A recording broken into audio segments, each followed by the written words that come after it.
பார்க்கறதுக்கு அப்படியே ஆட்டுக்கால் சைஸில் இருக்கிற இந்த முடவாட்டுக்கால் அவ்வளோ பெனிஃபிட் நம்ம மூட்டு வலிக்கு, ஜாயிண்ட் பெயினுக்கு, முக்கியமாக எலும்புகளுக்கு.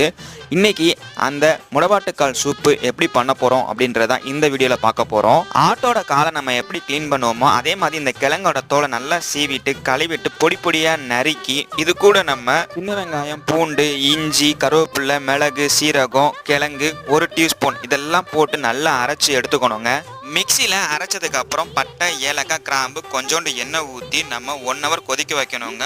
1 லிட்டர் வாட்டர்னாச்சும் மினிமம் யூஸ் பண்ணுங்க. அப்போ தான் நம்ம 1 hour கொதிக்க வச்சதுக்கப்புறம் சூப்பு நம்மளுக்கு வந்து கிடைக்கும்.